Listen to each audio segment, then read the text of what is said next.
So this is how Tiffin installed my solar charge controller. It's upside down. It specifically says in the manual not to install it this way because of convection airflow. I'll be fixing that. So the first screw is out. It was one of these, a little hex head. I think the other one isn't a hex head. Let's go see.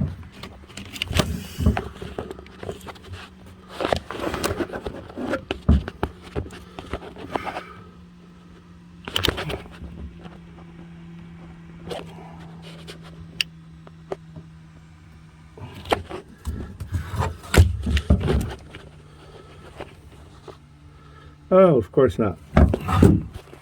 And like that, it's loose, and I can start to see what I have to deal with here. So I haven't looked at it yet. This will be our first look. Oh, I gotta cut some zip tie. All right. Zip tie, cut. Zip tie, cut. Okay. Freedom.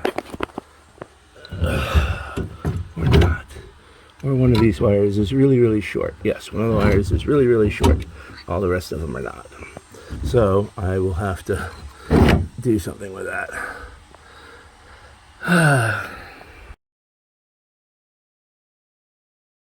Well, I got the tools for this morning's project / fiasco. Let's see. Apologize for the fan noise. The reason I'm replacing this is the one that was put on by the factory had a problem, and when they put the nuts on, this is I believe stainless steel posts and stainless steel nuts, they seized or galled, and the one nut wouldn't get any tighter. The ring terminal was loose. When I tried to loosen it to try to figure out what was going on, the whole thing sheared off. So the way you stop stainless steel from doing that is with a little bit of Never Seize. And there's no such thing as a little bit. As soon as you touch Never Seize, it's all over everything. But that lubricant there, just that little tiny bit of anti-seize compound, will keep that from happening. So in order not to have the RV down, I had temporarily put a 40 amp circuit breaker in. And this acts as the circuit breaker, but it's also the solar disconnect, because this is the hot lead, the positive lead from the panels. So I'm going to, I've already, in the middle of the night, in the early morning before the sun was up, I already did the disconnect. So there's no solar power going into the charge controller. Now I just have to disconnect the two screws, one up here, one up there, and undo the two bolts. And I'm going to undo the bolts first, I think. I don't know how well I'm going to get this camera to sit here for me, though. Well, that's not helpful. I expect this will not require a ton of cussing, but as always, my videos are not made for kids.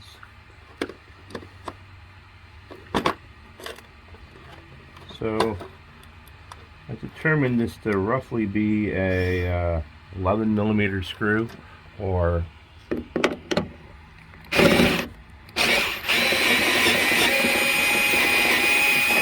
maybe it's some other size, and 11 millimeter just happens to be what seems to work. So take these off, and so that one is the live one. This one is cold.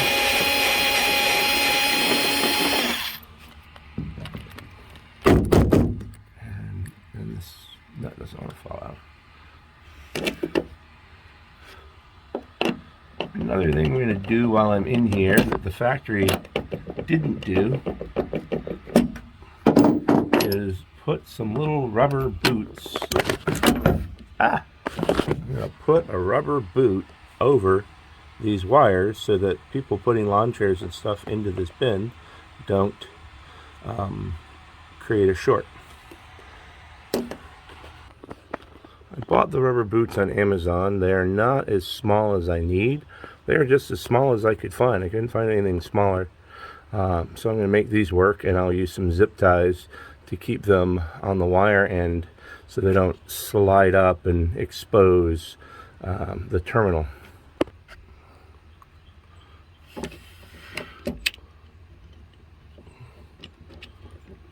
This one's not hot. This is what I'm really worried about right now. I'm going to try to protect it a little bit from my own mess. And now we unscrew.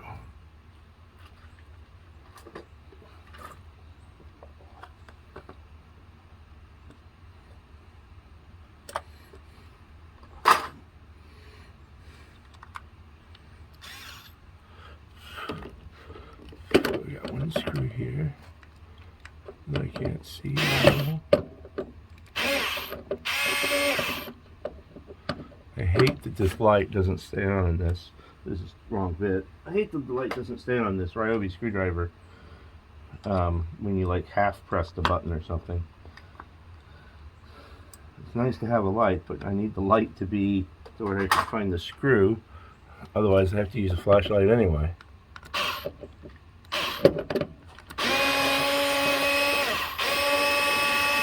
That one's off. And the next one's right here. That one's out.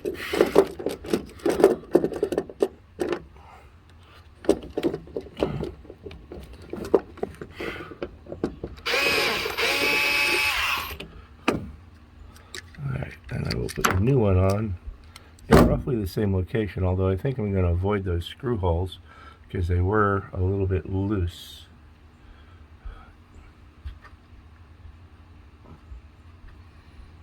Now, I guarantee I would touch the dang Never Sees, and then it would be on me forever.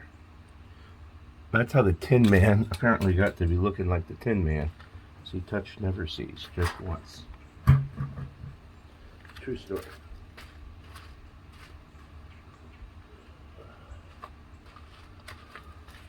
Okay, I've now thrown the circuit breaker halfway across the planet.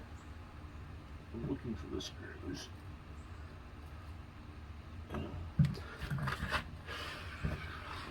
The screws they used are really short. I'm going to switch it up and use a different screw and go into the same hole with a different screw that's a little bit bigger.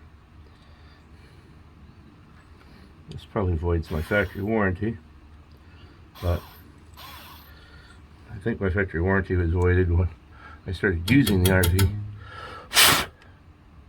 I'm just kidding. Tiffin's warranty service is great, and they're very easy to work with. Don't listen to me. Alright, we're going to try this again.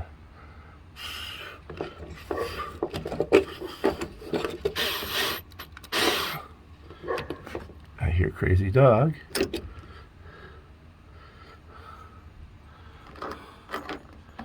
She knows I'm out here somewhere.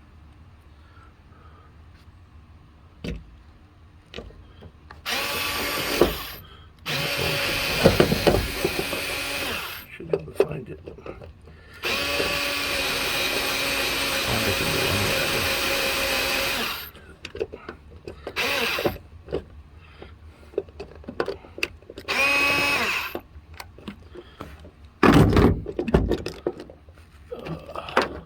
I like to watch someone on the struggle bus. That's usually where I spend most of my time. Never Cease. It never ceases to amaze me that I get that everywhere.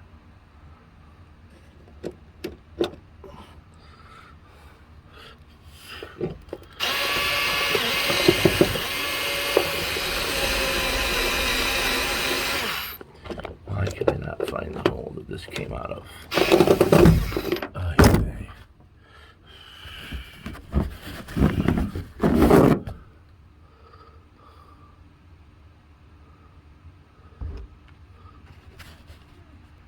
Alright, found the hole using a little bit longer screw. Hopefully this goes in. Get a little bit tighter. I'm going to pull this screw back out because it's just loosely in there. They're not long enough for what they're doing. I don't know why. Maybe this new base on this new one is a little thicker. Who knows?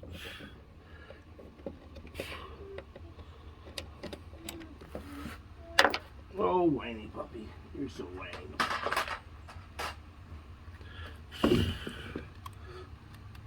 Alright. And silver screws are easy to find. Alright. Really should put something bigger on there since these are so loose. But I'm not going to. Because that's not part of today's show.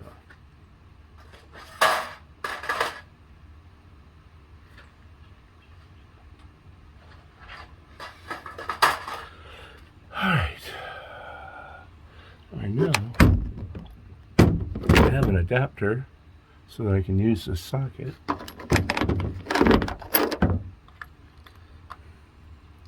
So let's slide the terminals on. I'm going to slide the hot one on first.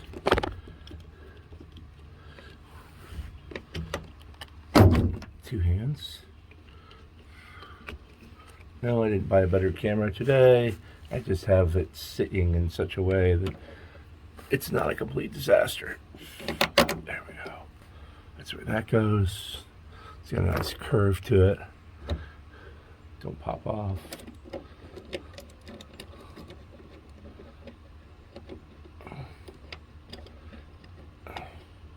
There's probably going to be discussion amongst yourselves as to whether you should use power tools to do this or not. Yeah, you probably shouldn't. Yeah, I'm probably going to. Well, you know what? These are the screws from the old one. They may not be the same thread. Dummy. Here's the new screw.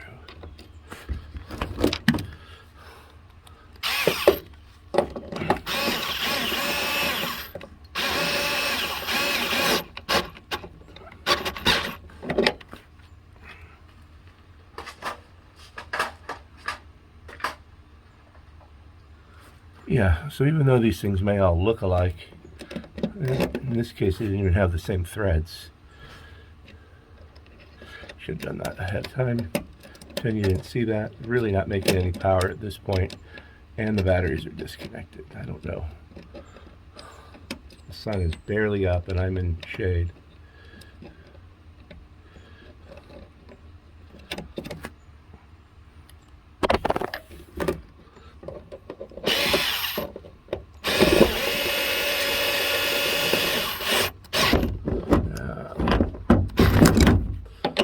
I have this set on its higher torque setting, my little screwdriver, which isn't really that high, but it should be more than enough for those.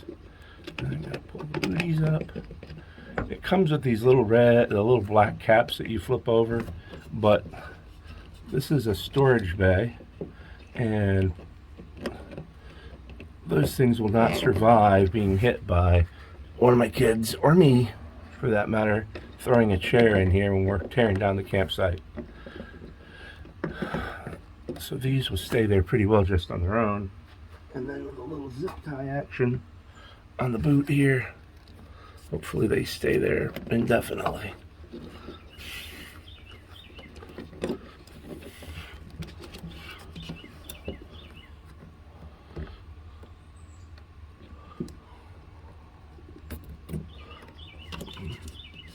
hope I didn't pull that one too far already.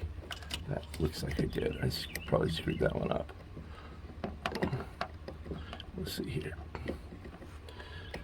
Yeah, brought one extra.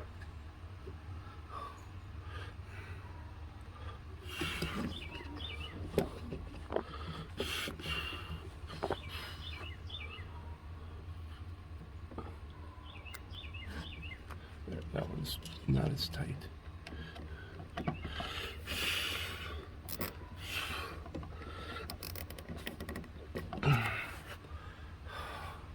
I will use pliers to pull that tighter and cut the tail off, but right now my pliers are what's holding the camera at the angle to where you can see any of this. So that's not going to happen on camera. You'll probably see it in the finished product here.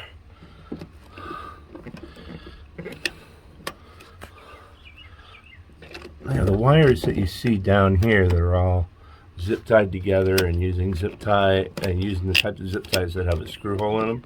I did all that as well.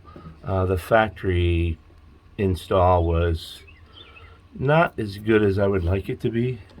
Again, especially considering this is a compartment that people will be using for storage. It's actually one of the pass-throughs. All right, let's see if we can get me zip tight. What we can use as something to see. Yeah, I don't do this with, I'm not a professional YouTuber, so this is my camera phone doing the best I can do with it. There we go.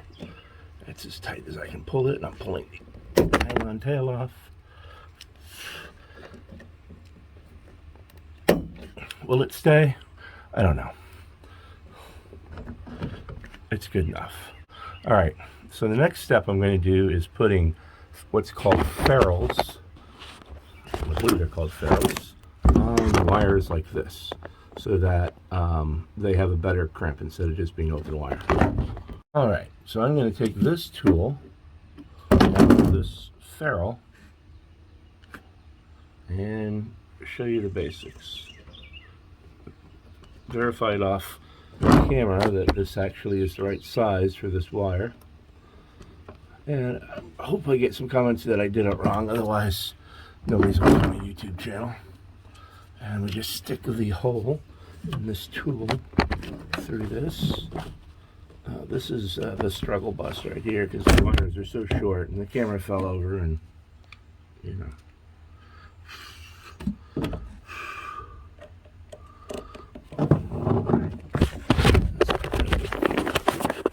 Who knows? So, oh, I switched. All right, so you can see the wire is in there. The ferrule is hard against the thing. The wire is pushed all the way through the ferrule as hard as I can. And now I ratchet this thing down.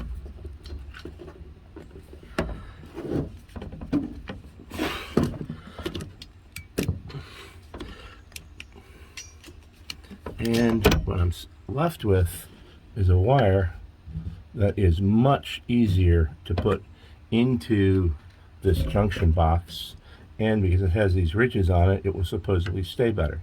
But it's not just a bunch of loose strands anymore.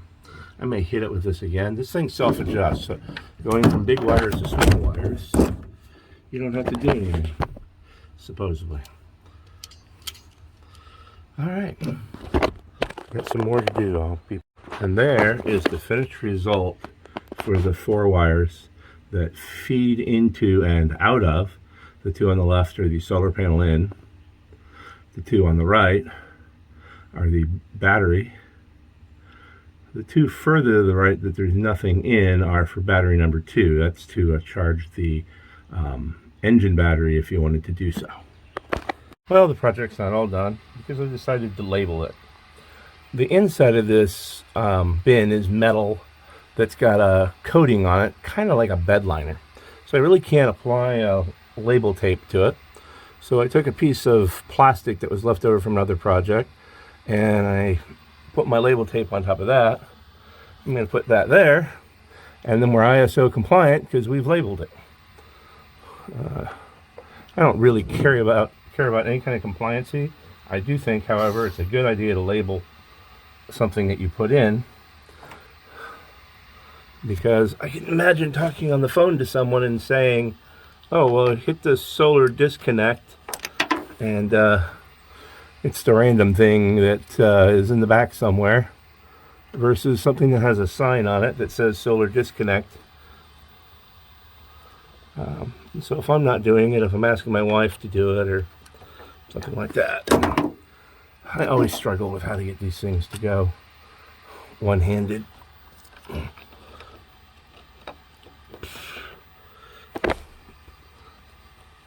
You know, should I hot glue gun the screw in place? Should I just count on being struggly? Because no matter how many magnetic tips I buy, they're never magnetic enough. And no matter how much I try to remagnetize a magnetic tip, it's still not magnetic enough. So, you know, what do? And what you do is you struggle and add a little more light in here. I can't even see the hole up more. That's good.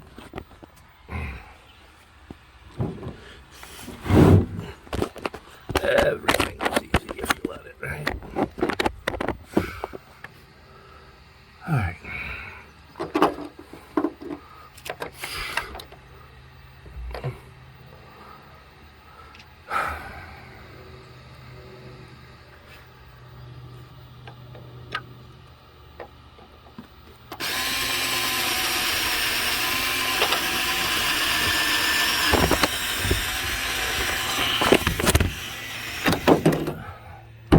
Alright, I'm going to get a tool that spins fast. I don't struggle because it makes good video. I mean, maybe it does, but I struggle because I'm too lazy sometimes to go back and get the right tool for the job. So let's try this all again. We'll set this up here. That way it'll look level, even though it may not be. Place it about even. I wouldn't mind shifting that up slightly, but I'm having a real hard time getting enough hands in here. This compartment is small. So once I get this, I can actually flip the screw out into next Tuesday. Once I get this in here, maybe I can angle it up a little bit. Get the screw up. I'm sure as soon as I hit the trigger, the screw is going to fly out at the speed of stupid. Because just like no bit is magnetic, no bit seems to hold a screw worth a shit either. Now what would I do if I wasn't lazy? I'd go get a drill and pre-drill one of the holes at least where I want it, and then I would be on this. But yeah, that would require me to get up, find a drill,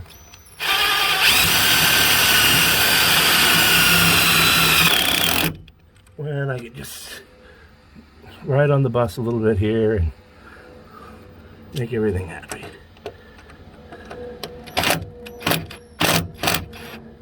Loosen it up a little bit. So it's pretty level. It'll be good enough. Good enough for government work.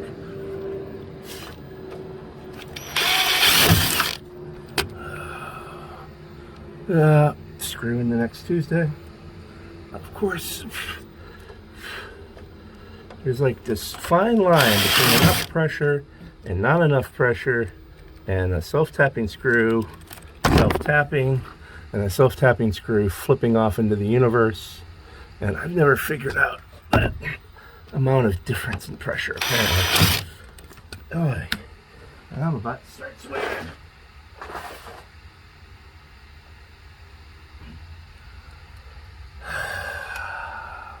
I don't even understand how this can be so difficult. But it is. The first one seemed easy when it finally went.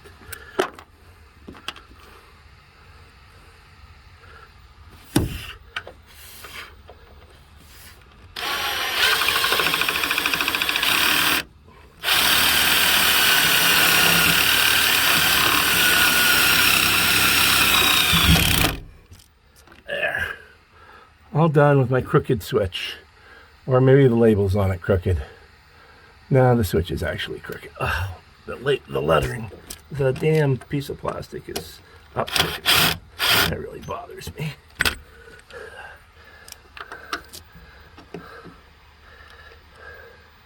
Now, my question is, will I be able to go back in that hole or go into another hole up there? Or will it just ride down? What do you think, YouTube? I think it's just going to ride down on me. Or it's going to come out more on level when I'm done.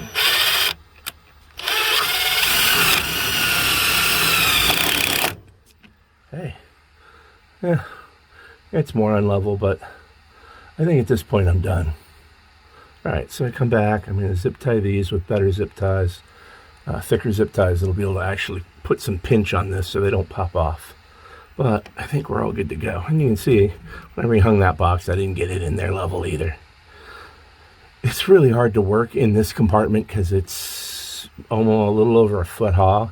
I would not have chosen this for the solar stuff, but the manufacturer did. All right.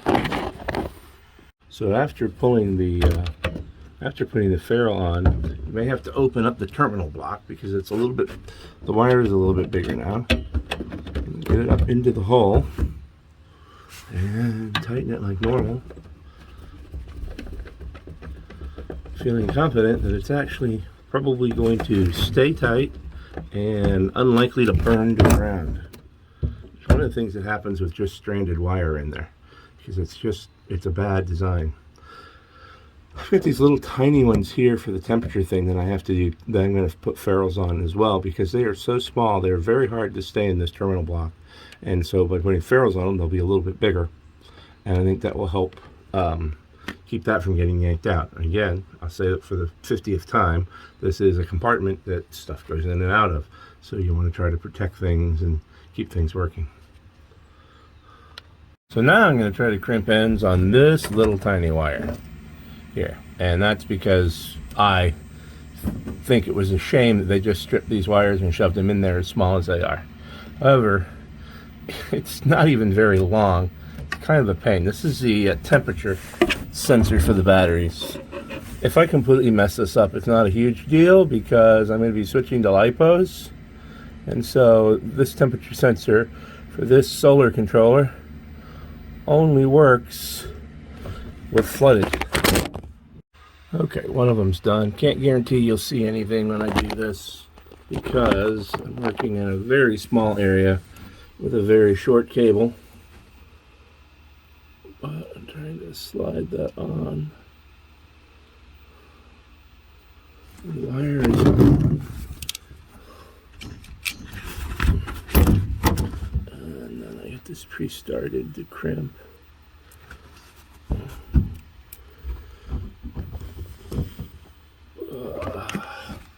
And yeah, everything fell apart. I just lost a little pin I was trying to crimp in there. This time I'll put the pin in the crimper first.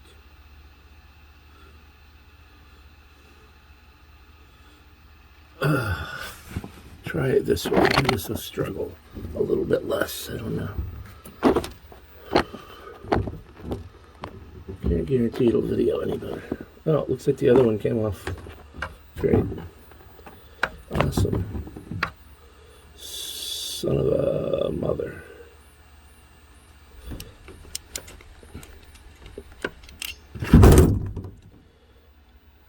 Feels like it's on pretty good. I don't know why it would have fallen off before.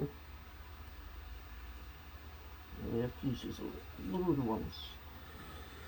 These white ones are tiny. I just can't imagine these are the ones that are going to go on this wire. But I'm going to try the even smaller ones. Let's see. Maybe that was my mistake.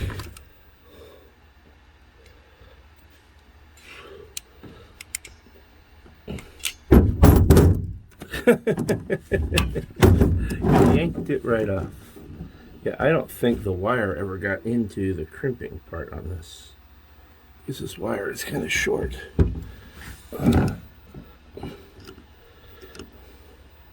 So it's almost criminal that they did this with this little tiny wire.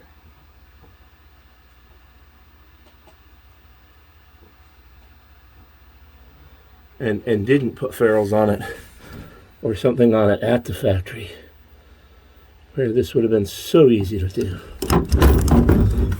before it was installed into the RV. It would have been so easy. Yeah, that still pulls right off. It's like the white one doesn't get crimped enough by the crimper. This is the finest tool that you can buy on Amazon. By finest, I mean, I think it was the cheapest.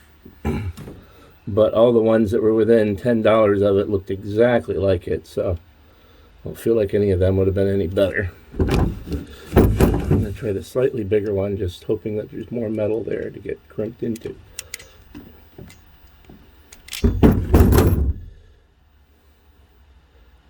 The slightly bigger ones seem to have worked, interestingly enough. I don't know if you can see that, but the gray ones, which are a little bigger, work better than the white one, which pulled directly right off. Both times I tried it. That's because the little white ones, I got crimp on them. What do I show you here? I don't know if you can see on the camera, but the hole is still not crimped at all. So the gray ones being bigger, I guess crimped into the wire. I wonder if I should hit them with a little bit of this action here just to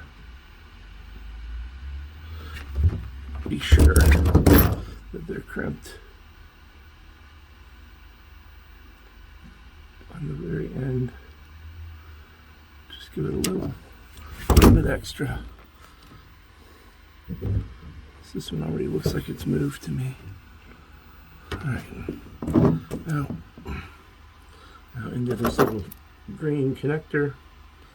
Like I said, this is the battery temperature sensor. It's not, there is no positive or negative, as near as I could tell from anything I could find. It just is.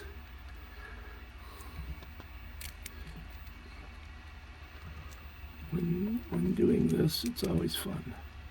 Okay. The wires are in the connector. As you can see, it's just me tightening it now with this littlest, tiniest eyeglass screwdriver I could find.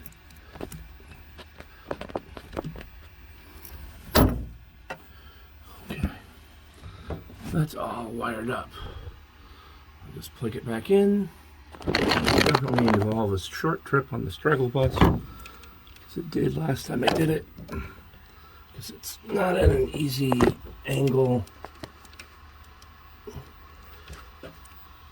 Actually, I think if I use these, it goes slightly better for me.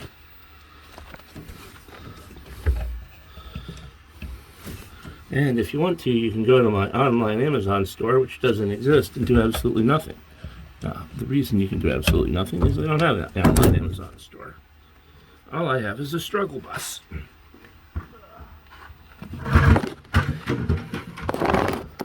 And nobody ever wants to buy anything on the struggle bus. That looks good. I will come back and zip tie that wire. But that's done. There you can see everything's connected up well. I'm not going to undo the other connector, which leads to the over to here, which leads to my inside panel. I'm going to just call that a day. And there we go. All zip tied. Everything's re-leveled. I unmounted the solar controller, 2 of the screws, made it level and put it back. And everything's nice and pretty to go. Originally, the solar disconnect was over here. And I couldn't even see it. That's why I moved it here. So a couple of changes that I've made to my compartment since I made that video over a year ago. And one, you can see this wooden panel that I added. You can see it's just done with a piece of aluminum angle iron and a cheap piece of wood, and then a little piece of aluminum angle iron at the top. And again, that's just to keep the chairs and stuff from bumping into it. One thing you can't see at all is that I've added a set of wires that now go down to the chassis battery down here when I replace the DCD board in this, so that once these house batteries are charged, it will charge the engine battery if it needs anything. Just a quick update.